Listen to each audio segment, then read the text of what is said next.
नमस्कार, हम प्रतिमा चौधरी। दोपहर 3 बजे के भोजपुरी समाचार में स्वागत बा। सबसे पहले प्रमुख समाचार। सर्वोच्च अदालत के फैसला के बाद प्रधानमंत्री केपी शर्मा ओली आंतरिक छलफल में। प्रधानमंत्री निवास बालुवाटार में बैठक जारी। प्रतिनिधि सभा विघटन के विरुद्ध दायर भयल रिट निवेदन ऊपर के सुनवाई शुरू। विश्वास कवावल प्रधानमंत्री के फेरू उहे पद में दावी करे के ना मिली। ललितपुर महानगर पालिका में आज कोविशील्ड के दोसर का डोज लगावल जा रहा।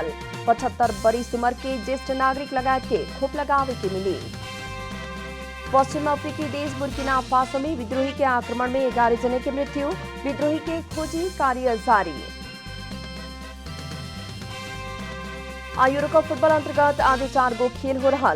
समूह ई आ एफ समूह के दो गो खेल होखी।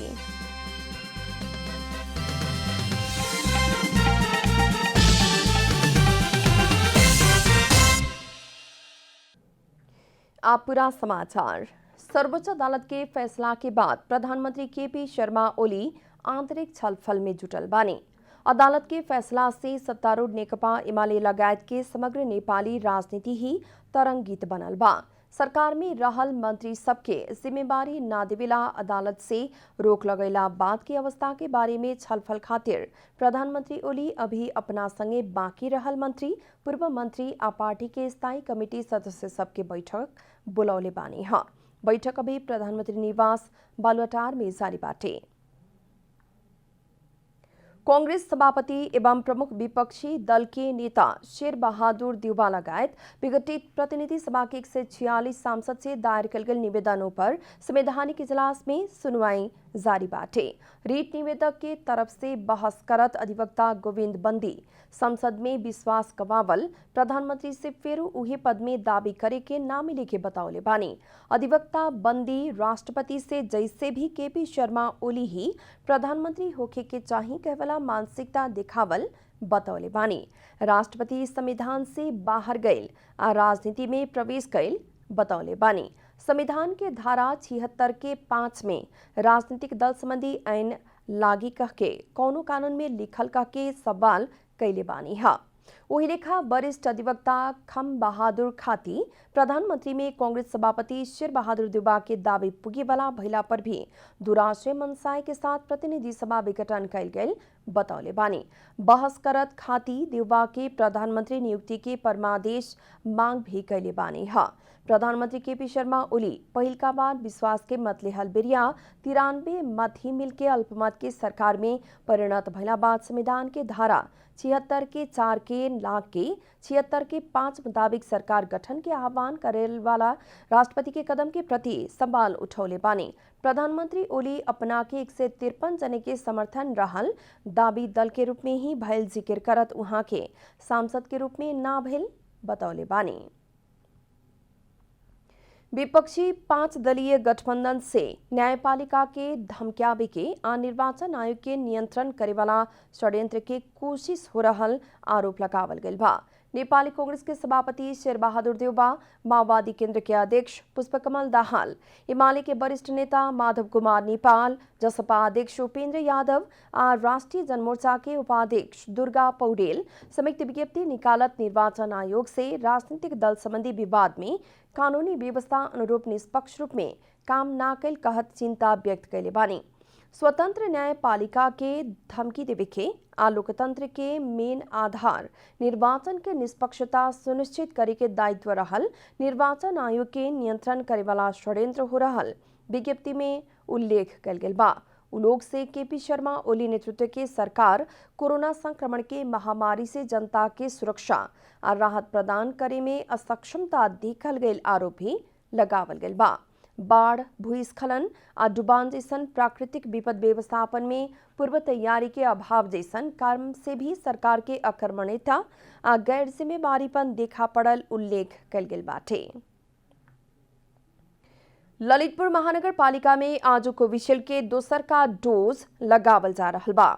सवेरे 10 बजे से दोपहर 4 बजे तक पहिल का खोप लगावल जायके महानगरवासी के खोप लगावे लागल जा रहल बा। इससे पहले पहिलका डोज लगावल 75 बरिस ऊपर के 2220 सने ज्येष्ठ नागरिक के साथ ही जनप्रतिनिधि, कर्मचारी तथा स्वास्थ्य स्वयंसेवक सब करके 2500 जने के खोप लगावे के मिली।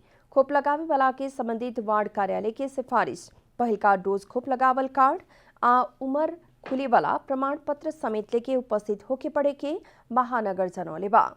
खोप लगावे खातिर लगनखेल के पशु सेवा केंद्र, पाटन हाई स्कूल, महानगर पालिका के प्रांगण, धापाखेल स्वास्थ्य चौकी, बालकुमारी स्कूल, कार्य विनायक स्कूल, हरिसिद्धि स्वास्थ्य चौकी आ सैबु स्वास्थ्य चौकी में केंद्र तय कल गेल बाटे।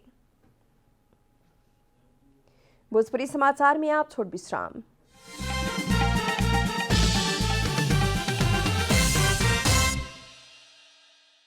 भोजपुरी समाचार में आप बाकी समाचार। फ्रंट लाइन में सक्रिय पत्रकार सबके नेपाल क्रिश्चियन रिलीफ सर्विस संस्था द्वारा अत्यावश्यक स्वास्थ्य सामग्री वितरण कल गेल बा। संस्था द्वारा विभिन्न संचार माध्यम में सक्रिय 50 जने पत्रकार के फेस शील्ड, मास्क, सैनिटाइजर लगायत के स्वास्थ्य सामग्री वितरण कल गेल हा। संस्था द्वारा पहिलका चरण में नियमित रिपोर्टिंग में खटेवाला संवाददाता आ कैमरा पर्सन के अत्यावश्यक स्वास्थ्य सामग्री वितरण कल गेल पत्रकार निरोज तोलांगे बतौले बानी। कोरोना महामारी में भी सूचना प्रवाह खातिर फील्ड में खटेवाला पत्रकार के स्वास्थ्य सामग्री उपलब्ध करावल संस्था के अध्यक्ष ओम प्रकाश सुब्बा बतौले बानी। फ्रंटलाइन में सक्रिय पत्रकार के संस्था के सहयोग निरंतर रहे के संस्था के अध्यक्ष सुब्बा के कहना बाटे। रूपमा यो उपहारको रूपमा दिँदैछौँ ताकि तपाईहरुलाई एकदमै बेसिक एउटा फ्रन्टलाइनमा जाँदाखेरि युज गर्न सक्ने किट्सहरू छ। त्यो भन्दा अझै पछि पनि आवश्यक पर्यो भने त्यो पनि प्रोभाइड गर्न सकिएला। तर अहिले चाहिँ हामी एकदम लिमिट उसमा भएको कारणले यो थोरै मात्रामा तपाईहरुलाई यो सहायता गर्न सकेका छौँ। संस्था द्वारा काठमांडू में सक्रिय करीब 100 पत्रकार के स्वास्थ्य सामग्री तथा राहत उपलब्ध करावल गेल रहे।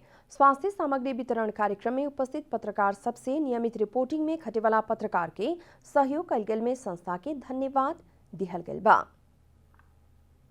जुमला के जैविक पहचान बोकल सिमी, कोदो आ मार्सी चावल कनाडा निर्यात कल गेल बा। 18 टन मार्सी चावल, सिमी के दाल आ कोदो कनाडा निर्यात कल गेल हा।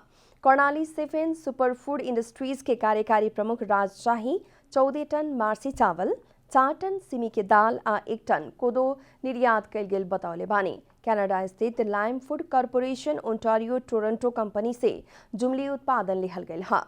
मार्सी चावल, कोदो आ सिमी के कार्टून में नेपाली झंडा अंकित लोगो राखल गेल बा। लेबलिंग आ पैकेजिंग तथा प्रोसेसिंग के काम सभी नेपाली माटो नामक संस्था से कल गेल हा। यहाँ के सिंजा क्षेत्र से 13 आ तातोपानी गाउँपालिका 4 गिडीखोला से 1 टन मार्सी काठमांडू पुगावल गेल रहे। दमक में निर्माणाधीन नेपाल के ही सबसे ऊंचा दृश्यावलोकन स्तंभ के 40% निर्माण संपन्न भइल बा।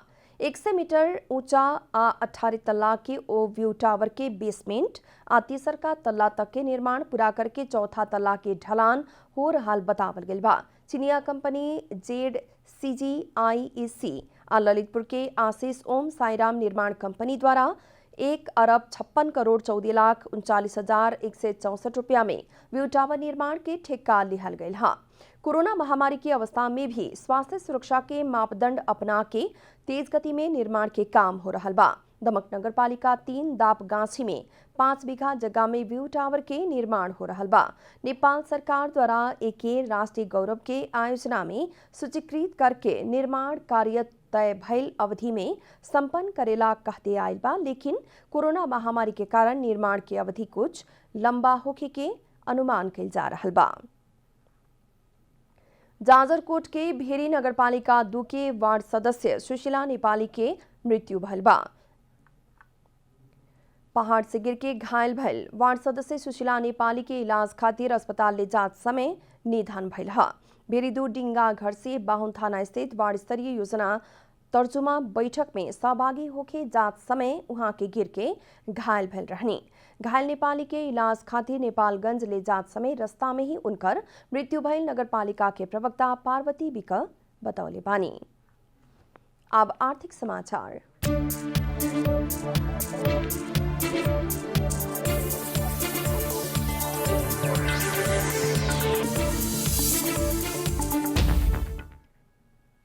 चांगुनारायण नगरपालिका के आर्थिक वर्ष 2078-79 के नीति तथा कार्यक्रम सर्वसम्मत से पारित भइल बा। नगरपालिका द्वारा कोविड-19, स्वास्थ्य, शिक्षा, कृषि एवं रोजगार उन्मुख नीति कार्यक्रम पेश कल गेल बा। सभी नागरिक के कोरोना वायरस संक्रमण मुक्त बनावेला पर्याप्त दवाई, डॉक्टर, स्वास्थ्य सामग्री लगायत आवश्यक के सभी सामान के व्यवस्थापन तथा परिचालन करे के नीति तथा कार्यक्रम में उल्लेख बाटे। वही लेखा संघीय सरकार संगे समन्वय करके अगिला 6 महीना भीतरे नगरवासी के खोप लगावे के कोविड से जान गवावल परिवार के क्रिया खर्चा बापत आर्थिक सहयोग करे के व्यवस्था नीति तथा कार्यक्रम में रहल उप प्रमुख बास्तोला बतौले बानी। स्वास्थ्य सेवा के चुस्त दुरुस्त आ गुणस्तरीय बनावे के चांगु नारायण अस्पताल के भक्तपुर जिला के अव्वल संस्था के रूप में विकास करेला अस्पताल विकास समिति निर्माण करके आगे बढ़ावे के भी जनावल गइल बा। वही लेखा सभी वार्ड में आधारभूत स्वास्थ्य सेवा में थप सुविधा विस्तार करे के नगरवासी के जरूरत मुताबिक कोरोना वायरस संक्रमण के परीक्षण लक्षण देखल गए के तत्काल उद्धार, आइसोलेशन तथा कंटैक्ट में आए लोग के ट्रेसिंग करे के कोविड नियंत्रण कोष के गठन करे के व्यवस्था नीति तथा कार्यक्रम में उल्लेख बाटे। आज सोना और चांदी दोनों के भाव घट गइल बा। नेपाल सुन चांदी व्यवसायी महासंघ के मुताबिक आज सोना के भाव तोला में 3 से और चांदी के भाव 5 रुपया से घटल बा। महासंघ के मुताबिक छापा वाला सोना के भाव प्रति तोला 90,700 रुपया, अतेजाबी सोना के भाव प्रति तोला 90,200 रुपया कायम भेल बा। पिछला दिन मंगर के छापा वाला सोना के भाव प्रति तोला 91,000 रहे। वही लेखा आजू कारोबार में चांदी के भाव प्रति तोला 1,295 रुपया कायम भेल बाटे। अंतर्राष्ट्रीय बाजार में सोना 1,782 डॉलर के करीब में कारोबार हो रहल बाटे। भोजपुरी समाचार में फिर छोट विश्राम।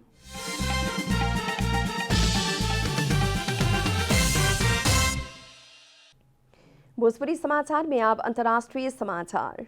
पश्चिम अफ्रीकी देश बुर्किना फासो में विद्रोही के आक्रमण में 11 जने के मृत्यु भइल बा। हथियारधारी समूह से चौकी में आक्रमण करके 11 जने प्रहरी के मृत्यु भइल अंतर्राष्ट्रीय समाचार संस्था सब जनौले बाटे। राहत वितरण के क्रम में विद्रोही सबके आक्रमण में वो घटना भइल अमेरिकी विदेश मंत्रालय से विज्ञप्ति जारी करके जनावल गइल बा। घटना में 4 जने लापता भइल आ उलोग के तलाश हो रहल बतावल गइल बाटे।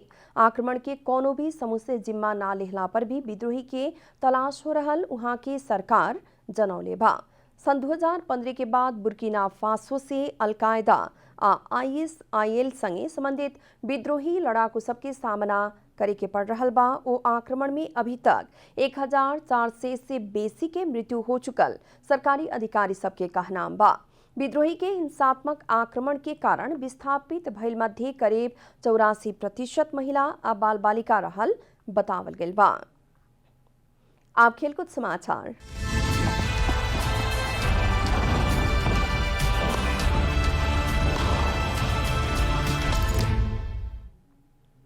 यूरोप के विभिन्न 11 गो शहर में आयोजना हो रहल 16वां संस्करण के यूरो कप फुटबॉल में आजू 4 गो खेल होके जा रहल बा।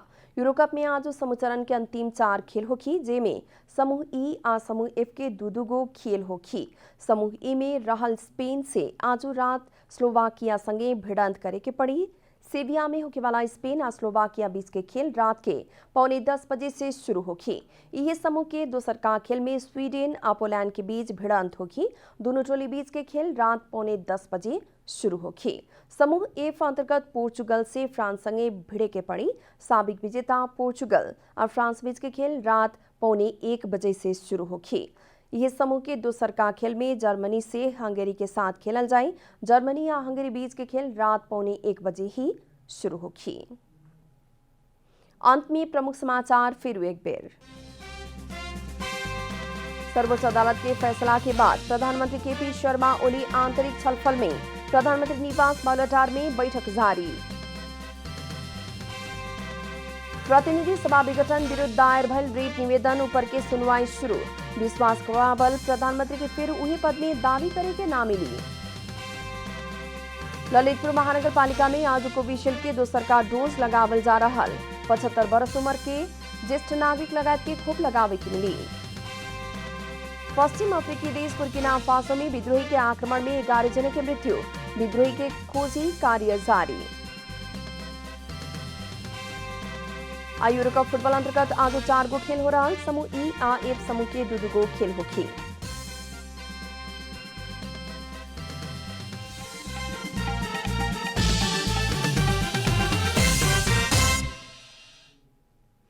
एक साथ भोजपुरी समाचार अभी खातिर इतना ही। जनता द्वारा जनता खातिर प्रसारित जनता टेलीविजन के कार्यक्रम सब अपने यूट्यूब, ट्विटर, फेसबुक का हमने की वेबसाइट जनतासमाचार.com में भी पढ़ आ देख सकतानी लोग। सूचना में अपने के सहभागिता, समय में समाचार, हमने के प्रतिबद्धता। नमस्कार।